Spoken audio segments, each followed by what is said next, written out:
Good. So welcome to all of you. Thanks to all participants to join this webinar this afternoon on the legislative developments in Switzerland. We are co-organizing together with the Global Compact Network Switzerland and Liechtenstein, which is part of a series of different trainings on human rights due diligence and responsible business conduct. Very briefly about us, about Focusright. We are a very small boutique consultancy focusing mainly on responsible business conduct, management systems, and human rights due diligence, and are based in Zurich. I'm here today with my colleague Sibylle, which will also present afterwards throughout the webinar. As mentioned already before, please go on this website that is mentioned here on the slide, Slido, enter the event code. We will use this website throughout the webinar to do some polls. You can use it also to raise some questions. You can vote on questions you like. So this gives us some information on which questions we should take up. Thanks also to those of you who have already submitted the questions beforehand. We have tried to integrate this in this webinar today. So this session will be recorded. You will be unmuted. You will be muted during the webinar. So if you want to say something, obviously you have to unmute yourself. Ideally, you can activate the video before you say something, make an intervention so that we can see a face. As mentioned, we mainly would use a Slido today for raising questions and comments, but obviously you can also use the chat function in Teams to raise your questions or make a comment. So both will be observed during the webinar. The slides and the recording will be made available by the Global Compact Network after this webinar. And with this, I would like to hand over to Antonio, who is the Executive Director of the Global Compact Network, Switzerland and Liechtenstein. Please, Antonio. Thank you, Matthias. Hello, everybody. Welcome to all our members. The most of those who registered are members of our network, but also a warm welcome to all the others, guests and interested people. Why are we organizing this series of webinars? Well, the debate around the initiative started already years ago. And as you know, our core business is really responsible business conduct and sustainable business practices. And it was evident that this debate will not stop with the vote, but now it's the question, what does it mean for us, the private sector? That is one side.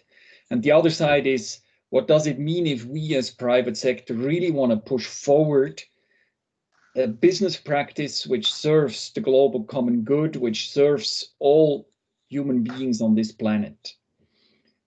The outcome of the initiative is a clear signal that the Swiss population wants human rights due diligence and companies who really respect human rights. This is very, very clear. And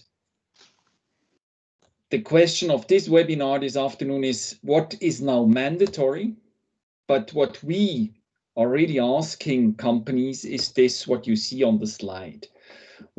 Our members are called to act responsibly and to respect the 10 principles based on the human rights, labor, environment, and anti-corruption norms of the UN along their whole value chain, and to improve their practices. And this does not change, all the opposite. The requirement is even more important now. The second one is contribute to progress and development in the frame of the Agenda 2030 and the 17 Sustainable Development Goals. Also, this is a very important part. It's voluntary, sure, but still it becomes more and more an obligation from the business side. It's in the logic of our businesses to really align it. And I always say the 17 SDGs are the biggest business opportunity of the 21st century, because here we have an analysis of all the social challenges where we have to give answers and the private sector has to give answers. So what we will present you this afternoon is the immediate consequences, and Matthias and Sibylle will answer all your questions you were posing here. For us, it's also clear we will go on in this process. Human rights due diligence is a very important part. We have a whole series, as you can see on this slide, but we will also think what is the need of our members and companies in concern of reporting of child labor practices, questions, and the conflict minerals. Matthias and Sibylle will give more insight here. So the recommendation of us as Global Compact is clear. We as private sector, we are in the responsibility. We will go on. We will even increase the speed of our engagement to really create responsible business conduct, which is serving the global, the more global common good. And with that, I invite all of you to be part even more in this process. And now Matthias and Sibylle will give you some more insights on what is exactly requested through the result of the vote of the last week. Thank you. Thank you very much, Antonio, for this introduction. As mentioned already, we have a tool, the Slido on the website. We kindly ask all the participants to go to this website, use the event code, and do our first poll, which is the question: do you believe any of the following new obligations will have an impact on your company? You might have read in the newspapers already about the new obligations coming up, but just out of your gut feeling, would you have the impression that your company will be impacted by the new regulations in Switzerland? So please go to the website, put in the event code, and do the poll. Also, you can use this website for raising questions, making comments, and also rating questions. So we have already some first results there. That might change during the webinar, so we can obviously see that the reporting requirements are the ones with almost 50% of companies believing that they have an impact. The same on due diligence and reporting requirements on child labor. So that is quite interesting to see. Already now it's 50-50. A little bit less when we talk about conflict minerals, which is still very, very specific. And 20% don't really know yet what will be the impact on your company. So we will keep the poll open for another 5 minutes or so, and then you can still vote in there.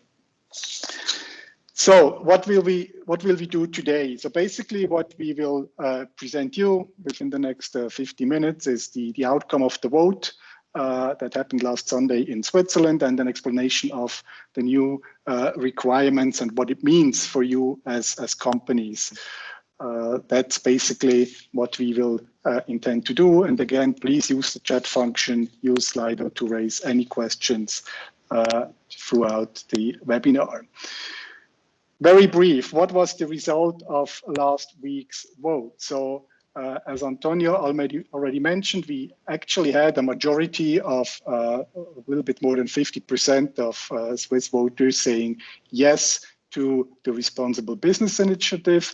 But as most of you would know, in Switzerland, when we vote on initiatives, we also need the majority of cantons, which was not achieved. So that basically means that the Responsible Business Initiative failed because it was rejected by a majority of the cantons. So that's very brief, just for those of you that are not that familiar with the Swiss political system and landscape. So what are the next steps? There are still a lot of open questions, and there's still a need for clarification for the non-financial reporting requirements, but also for the due diligence and reporting requirements on child labor and conflict minerals. So what will happen now is that there are further clarifications, and an implementing ordinance will regulate open detailed questions. This will be led by the Federal Council based on various consultations with different stakeholders. I think what is important to mention here already is that the Federal Council refers in many documents already we have seen to the OECD guidelines. So the law refers to the OECD guidelines for the implementation of the new law and clarification of open points. So the OECD guidelines for multinational enterprises, they are the basis for the new law that will be developed in Switzerland. Very briefly, also about the timeline. Technically, the indirect counter proposal is open for facultative referendum within the next 100 days. We assume that this is very unlikely to happen based on statements made by various stakeholders in the political landscape. There is a scenario that the rules on reporting could be put into force separately from the rules on due diligence requirements. This would happen earliest mid-2021. So the earliest date actually for companies to report under the new regulation could therefore be for the reporting period 22-23. So that would mean that it would cover the activities as of mid-2022. So that's the timeline we are talking about on the reporting obligations. More time is required for the development of the implementing ordinance on due diligence requirements on child labor and conflict minerals. They are likely to enter into force for the financial year 2024. So that's in a nutshell the timeline we are looking at when we're talking about next steps in the regulatory process. So looking at the new requirements, Sibylle, can you tell us a little bit what are the new requirements for companies in these regulations? Yes, of course. Thank you, Matthias, and welcome everyone also from my side. You might have heard already, you might have followed the debate. So basically, we're talking about two new kinds of requirements in three different scopes. So we have, first of all, we have this reporting obligation on non-financial information, which will be like companies will be required to report annually on non-financial concerns in the areas of environment, social affairs, labor, human rights, and corruption. Second, we have due diligence and reporting requirements on conflict minerals and child labor, which will be implemented for companies in a specific scope. We will talk about this in a minute. In general, there is sanctions foreseen for companies who do not comply with this reporting obligation on both elements, which goes up to a fine of 100,000 Swiss francs. So that's the summary. I'm just looking into the poll quickly, and I'm seeing that 46% of the participants are saying in this webinar are saying that they will have to comply with the reporting obligation. But I'm also surprised to see that 42% of the participants actually believe they will have to also comply with due diligence requirements on child labor, less on conflict minerals, like 17%, and like 1/3 of you does not yet know if the company will be in the scope. So hopefully, maybe there will be more clarity today, but certainly also much of the open questions are still linked to the ordinance that has to be developed by the Federal Council. So when we talk about the reporting obligations, the non-financial reporting obligations, can you tell us who has to report on this? So who is in the scope of this reporting requirements? Yes, so what's written in the law is that it's going to be the public interest companies and large financial institutions with more than 500 employees and with either a balance sheet of more than 20 million or a turnover of 40 million in 2 consecutive years, financial years. So this is basically the scope for the reporting requirement. So, and who is held accountable if for the non-financial reporting requirements? So if you don't report as a company being in scope, who is held accountable for it? So it's an obligation on the highest management, so meaning the board of directors, to report. But then also, second, the report has to be approved by the General Assembly, so by the body responsible for approving the annual accounts. And so there's no external audit required, so it remains a voluntary exercise. Okay, thank you. And the content, now we're talking about the scope, so which companies fall in the scope of this non-financial reporting requirements. Can you tell us a little bit more about the content of the report and what needs to be reported by the companies? Yeah, so what's written in the law is that there's like 5 elements that need to be followed by a company in the reporting according to there's of the business, so that external stakeholders can understand what the company, how the company operates, what kind of value chains the company has. Then the company needs to provide information on the concepts pursued, the strategies to implement due diligence. It has to present the measures it takes and to which extent or how effective they are, how it's measuring the effectiveness of the measures taken. It has to describe the risks, the material risks caused also in the value chain, so not just by the company itself. And it has to provide indicators on non-financial performance, which makes it measurable and allows the external parties to understand how the company is measuring its efforts on non-financial engagement. And I mean, many companies already report on GRI, for example, on non-financial matters, so they're a member of the Global Compact reporting or do apply different reporting standards on non-financial reporting. Would this now be sufficient to comply with this new regulation? Yeah, so I mean, we see the topics that are covered are basically the topics that that are reflected in GRI. So in terms of the topics, you're certainly well prepared if you're already using GRI as a basis for your reporting. However, GRI itself in its standard has not yet aligned its criteria to the OECD guidelines for multinational enterprises or the United Nations guiding principles for business and human rights, meaning that this systematic approach to due diligence is not necessarily reflected in a way that is now required by the law when talking about due diligence. So yes, it's a good starting point, but a company for the time being, would have to go beyond and see where potential gaps are in terms of the management system regarding this information. Yes, I mean, there is one framework which companies could use, which certainly guides the best, which is called the UNGP reporting framework, which is basically a list of questions. So the companies understand where they have to go beyond the simple publication of non-financial indicators in GRI. Okay, so those are now the requirements for the non-financial reporting for stock listed companies that fall in the scope we have just seen before.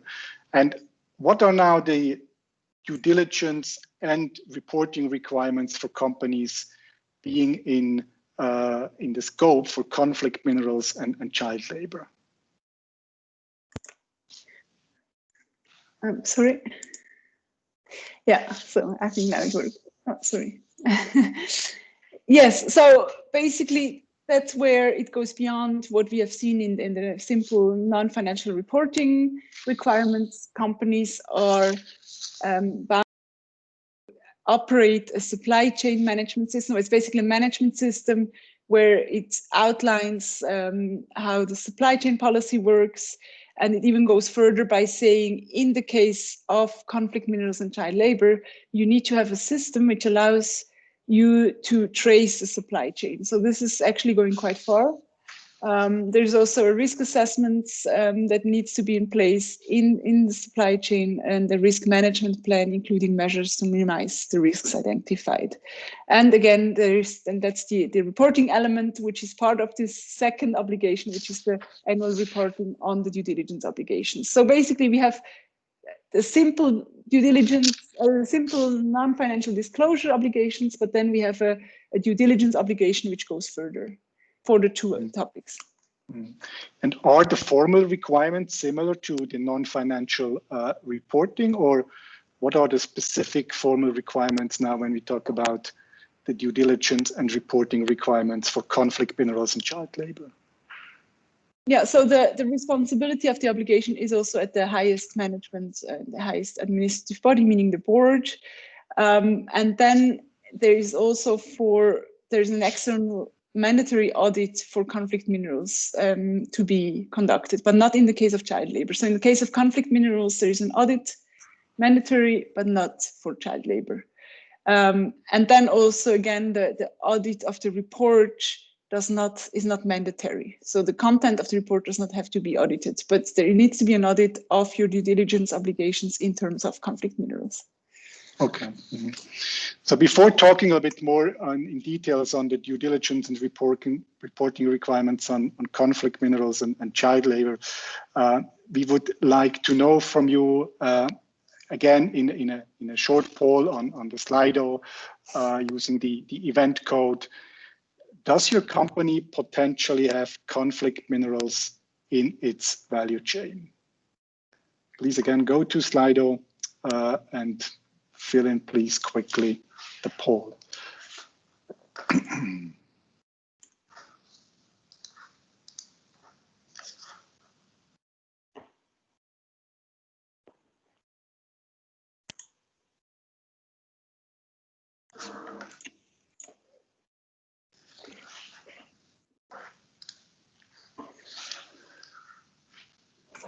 So we see that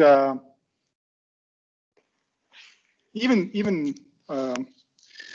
though we have a little bit less than a third of the companies that are part of this webinar today have potentially conflict minerals in its supply chain. So can you talk us a little bit through what are conflict minerals and what do you exactly mean by conflict minerals? What does a company have to bear in mind when we talk about conflict minerals in its value chain?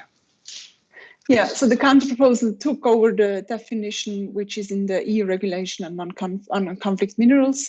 Again, it's referring, like the EU regulation is based on the OECD due diligence guidance for responsible supply chains of minerals from conflict affected and high risk areas. So this is all the same framework that we're using, and it defines tin, tantalum, tungsten, and gold as conflict minerals. So companies do not have to worry about other minerals which are potentially coming from conflict regions. We are really talking about this definition here. And what is it? Why do we call it like that? It means that it comes from politically unstable areas where potentially the mineral trade finances armed groups and promotes actually forced labor and promotes armed groups to actually be active in the region. So that's where it comes from. Mm.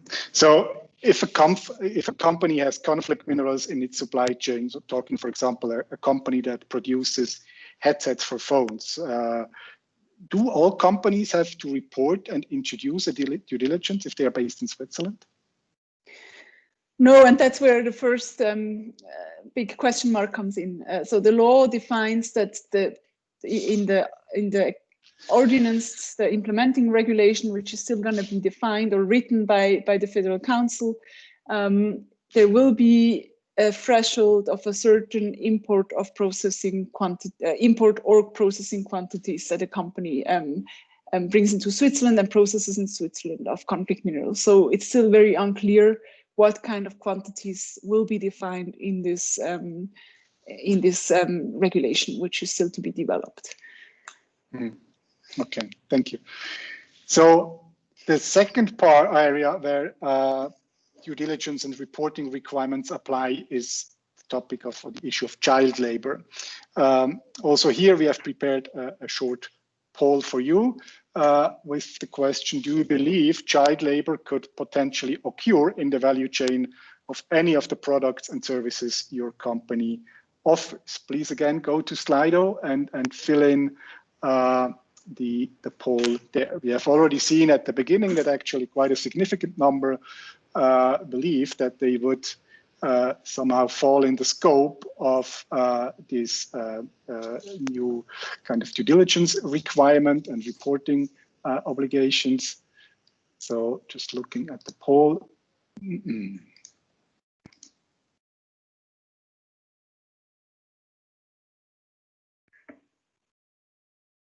It's almost 50-50 now.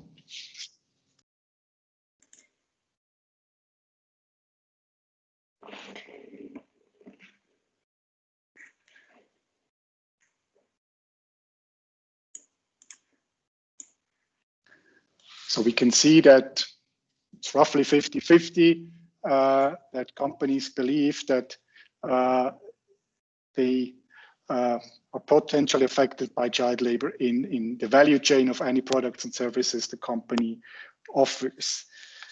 So, Sibylle, talking about child labor, I mean, there has been a lot of debate about child labor also during kind of prior to the election. How should a company define child labor? I mean, it is very common that children help on family farms, so they work in restaurants, for example, during summertime, during peak seasons in different areas of the world.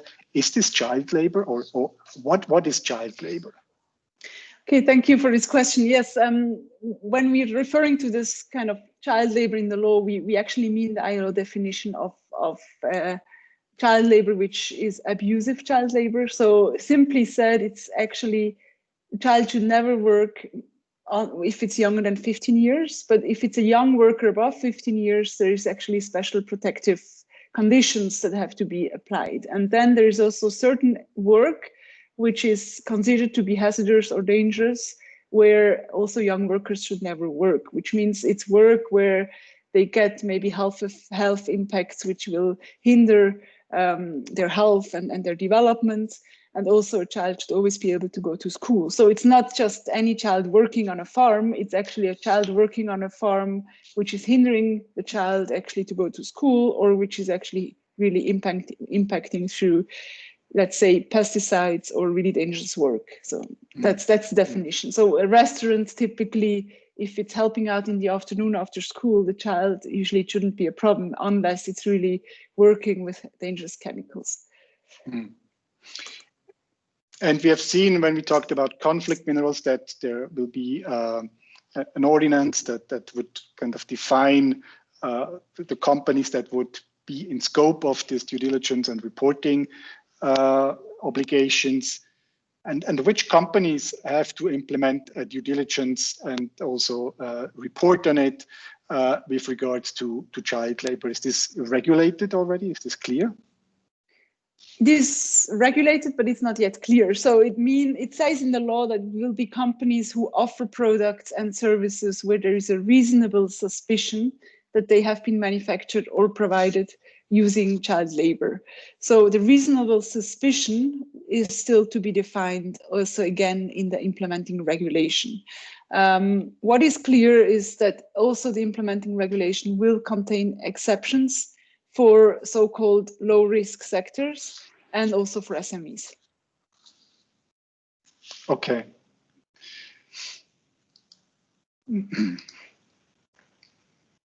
Before we talk about the requirements and what it means for companies, I would like to give you a very brief overview on international regulatory developments, because that has also been discussion during and prior to the vote in Switzerland. So just very brief and an overview on what's happening on an international level. So what you can see is that on the EU directive is the basis for the counter proposal for the new Swiss law. And this directive has already been adopted in 2014, and Switzerland has not yet adopted this directive. This directive is actually now under revision, so that means it's already being revised, and there was a public consultation that was closed in June of this year, and we will certainly see soon where this journey is going when we talk about the EU non-financial reporting directive. And it will also be interesting to see how Switzerland is basically then adopting this new revision in the context of now the formulation of the regulation in Switzerland. There has also been some critique on this EU non-financial direction, especially on the clarification on the legal duty to report on human rights due diligence. So that has been one of the major critiques, and also the need for clarification on the EU non-financial reporting directive. So this is basically the basis for the new Swiss regulation on non-financial reporting.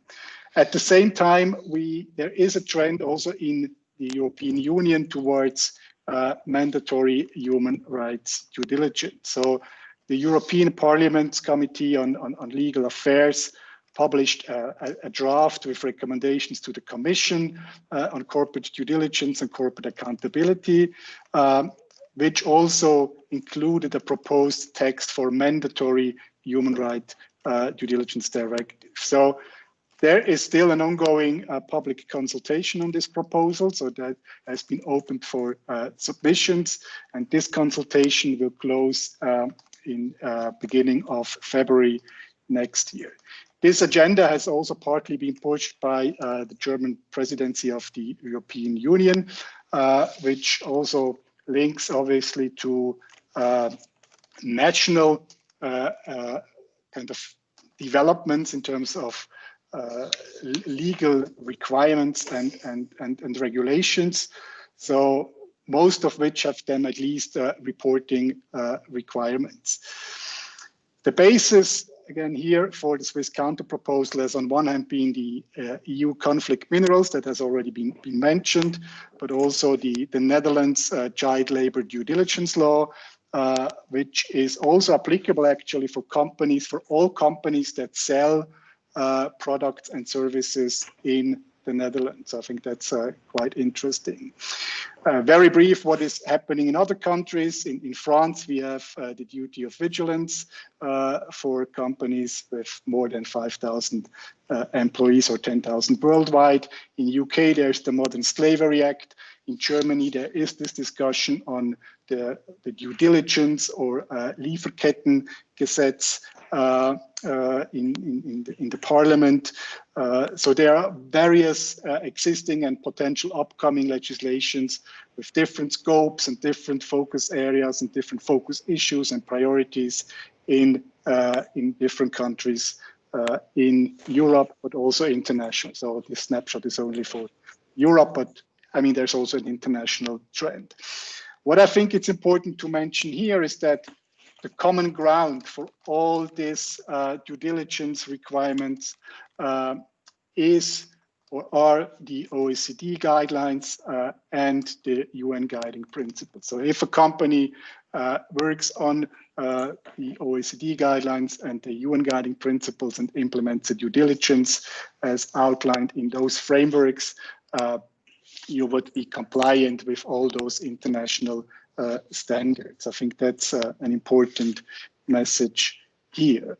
So we have this OECD guidelines for responsible business conduct, the OECD guidelines for multinational enterprises, the various national action plans, and now also the legal requirements in Switzerland and the basis for the majority, or if not all of them, OECD guidelines and the UN guiding principles, which also include this corporate responsibility to respect human rights. So that was a very brief kind of overview on international developments, but we thought it might be important to see how this is also embedded, the Swiss context is embedded also in a European context. So, Sibylle, when we look into those developments in Switzerland and internationally, so what does it now mean for companies? Okay, thank you. I think you've already shown or mentioned that, you know, if you seeing that there's different regulations with different focuses in different countries that are coming up, but then there's also a trend to more comprehensive due diligence regulations. So if you want to be prepared as a company, and if you introduce a management system in line with the OECD guidelines and the guiding principles, you should be quite well prepared. So the management system mainly has 6 elements. There is a policy commitment, which has to be defined at top and approved by the top level of the company, where the company outlines what it means to respect human rights for the specific company. So it's basically a translation to what does it mean to our business. Then there is a systematic risk and impact assessment. How does a company identify systematically the risks to the people within the value chain, and not just the risk to the company? But also then how are these risks then mitigated by specific measures? So what we have seen also we were involved in the NAP monitoring in Germany, where we assessed German companies and to which extent they're actually aligned with these requirements. And what we saw is that many companies have measures in place, but they are not targeted to specific risks they have identified. So there needs to be, if it's really a systematic approach, you would actually be able to show that the measures you're taking are really the measures that you take because you're focusing on the most salient risks that you have identified in your risk assessment. And it sounds quite basic, but really in practice, that's a big gap we have seen working with companies. Then the embedding, where it's all about using existing processes. It's not about introducing separate processes. It's about checking how can internal audits, how can procurement, how can human resources, how can innovation departments, R&D departments, how can they all play their role in mitigating the risks that are identified. And then, of course, we have heard it's like the whole question around transparency, becoming more transparent on what are the risks, how do you mitigate them, how do you measure the implementation, and how do you report on impact. And then, last but not least, the grievance and remedy part. How do you make sure people who might be affected by your operations in your value chains can actually have a place where they can raise their grievance, where they don't have to fear retaliation, and what kind of processes do you have to react if there is some issues coming up in your value chain, and how do you consider the requests that come in? Mm-hmm. So what is new? I mean, there are many different management systems when we talk about sustainability and CSR. So what is new compared to existing management systems in companies? Yeah, so I think we have mentioned quite a bit already. I think the most important part is really this specific commitment at the highest level of the company that you need, the systematic approach. So we're always saying it's kind of a systematic dimension approach to the social dimension of CSR. So it's about the management system. It's really focusing on processes. Plan, do, check, act, like processes companies already know, but you're focusing on the social parts, but also anti-corruption, environmental impacts that you might have as a company. Prioritization is key. So you do not have to address, I mean, every company with a global value chain is potentially impacting a lot of different human and environmental aspects in the value chain. So the aim is really to prioritize with a new risk perspective, which is really looking at the whole value chain, and also the risk to the people should be in the focus and not the risk to the company. Each due diligence looks different. It has to be tailored to the concrete context of the company, depending on where you buy what you're buying, which raw materials you're needing for your products or services, where are you active, what's your risk exposure, so that due diligence, the process maybe looks the same, but the actual measures might look quite different. It's about improvement, continuous improvement rather than perfection. So I'm always saying, if you can have a perfect due diligence, you might still be confronted with issues. It's not about controlling your entire value chain. This is not realistic for big companies, but it's about having the systems in place to react properly if something happens, and to have the most salient issues on the radar and take preventive action. And then the communication, we have heard it. So you now recommend companies to do? Where to start? I mean, you've seen there are still not clear in all the details what would be expected from them in Switzerland, but still it is clear, and also Antonio said at the beginning, there is a trend towards more from soft law to more hard law. So how and where should companies start now to make sure that they are compliant with the existing and upcoming new regulations on non-financial reporting, but also on due diligence requirements? Yeah, I mean, we have had companies coming up with this request, and they just ask us, so where do we need to start? Mostly it's companies who already have CSR departments, who already are quite engaged, and they want to understand, you know, if they still have certain gaps. So that's why we always start with the gap analysis, where you map out your internal processes that might be linked to human rights or other due diligence. And I mean, that's an interesting exercise, because sometimes, you know, in the past, companies might not have linked their occupational health and safety engagement to their human rights commitment. And it's really an opportunity to, most of the time, you're actually realizing that there is quite some, like most of the companies already address the most salient issues, because it's in the nature of their business that they have had it on the radar, like such as health and safety. So the first step is really looking at all the processes and checking the process owners, talking to the process owners internally, make sure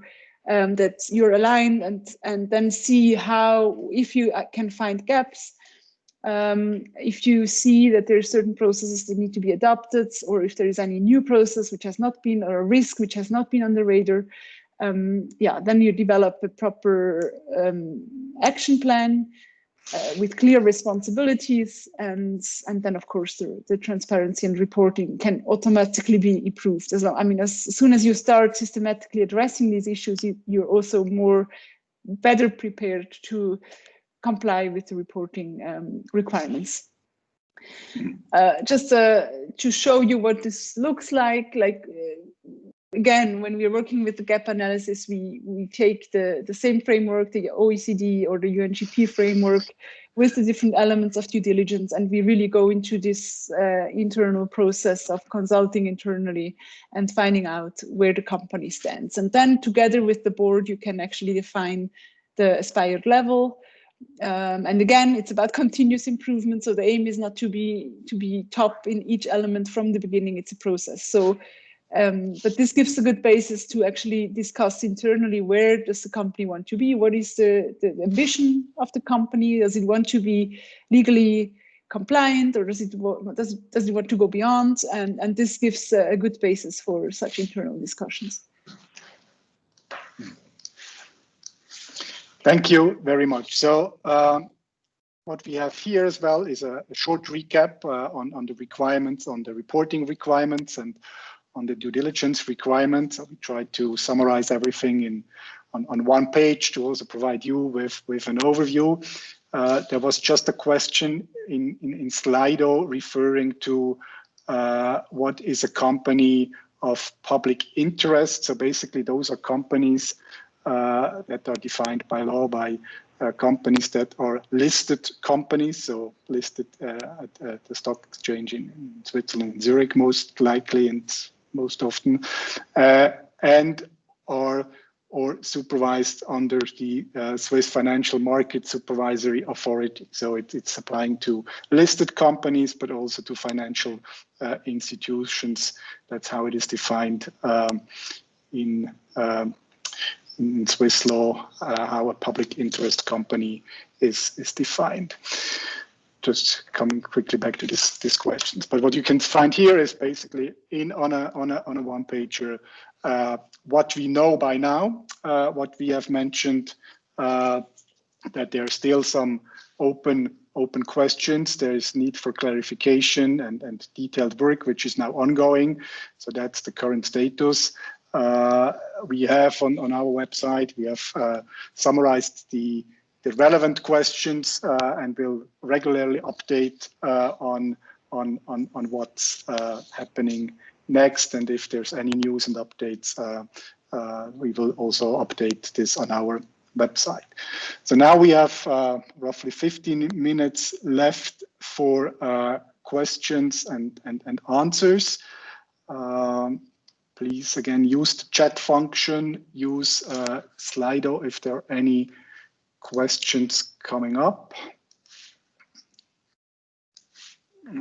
I'm seeing one favorite. I mean, maybe for the ones who have not seen, you can also look at the existing questions in Slido, and you can give them a like if you think it's an interesting question. So it will appear further on top, and it will be more likely that we can still discuss it.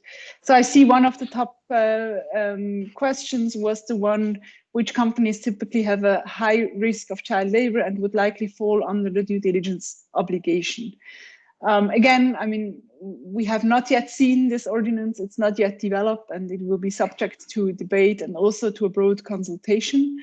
But I mean, some companies, some sectors, some raw materials are known to be linked to child labor, such as cacao.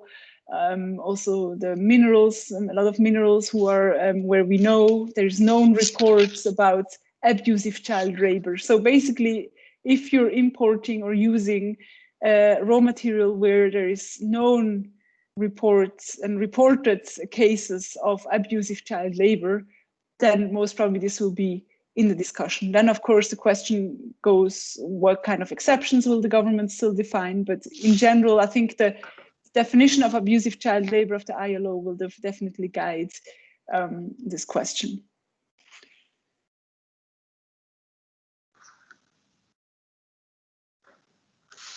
There is another question on what will happen if the EU regulation will further develop and be a little bit more stronger than it is right now. If the counter proposal will also be adapted to the EU regulations, but also what is happening in Germany. That is certainly a political process. I think there have been statements made by political authorities that they obviously will look into what is happening on a EU level. As we mentioned earlier, the EU non-financial reporting framework has been adopted in 2014, so now it's 2020. So you can see it can take some time. But the second part of the question is probably the more relevant one, which how can I be assured that I'm compliant?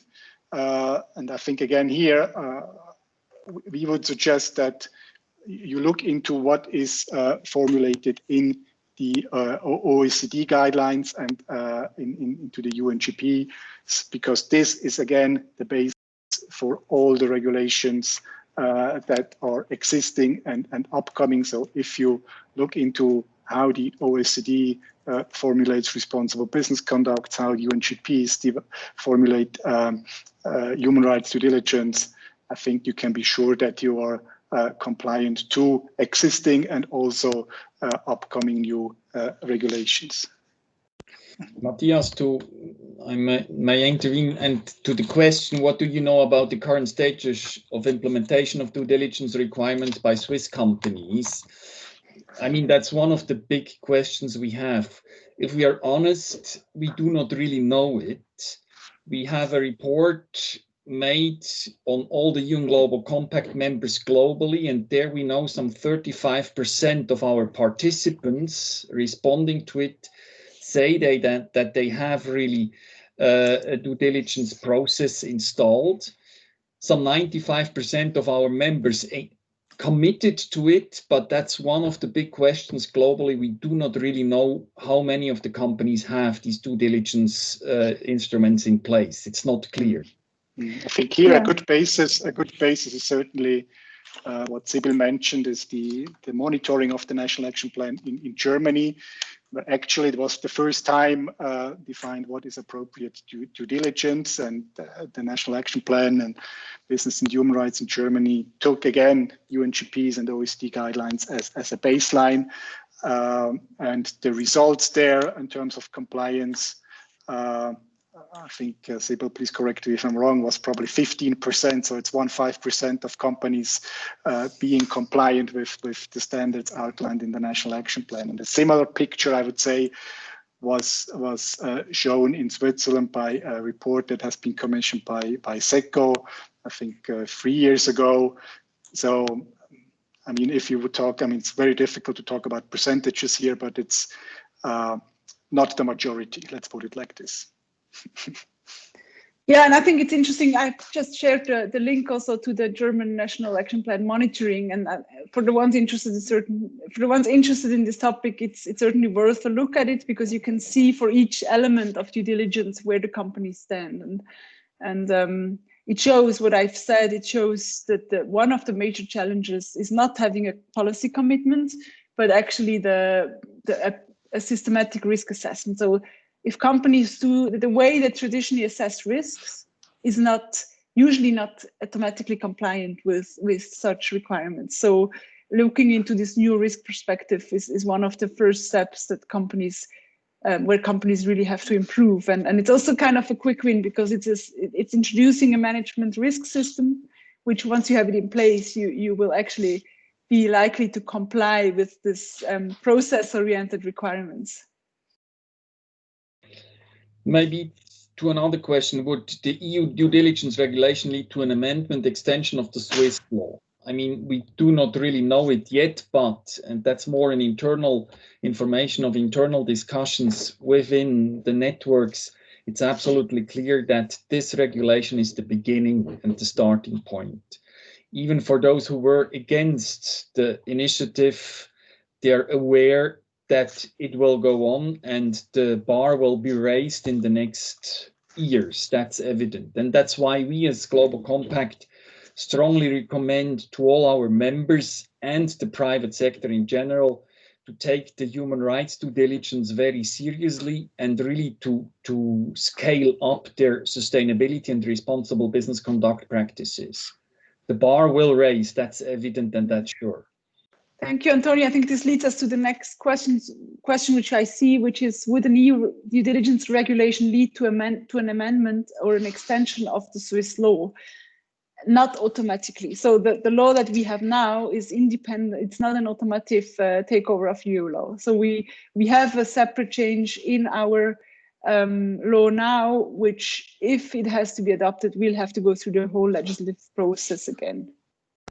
So what we are implementing now is the EU non-financial disclosure regulation, which has been adopted by the EU in 2014 and which EU member states have already ratified. So that's what we are now implementing.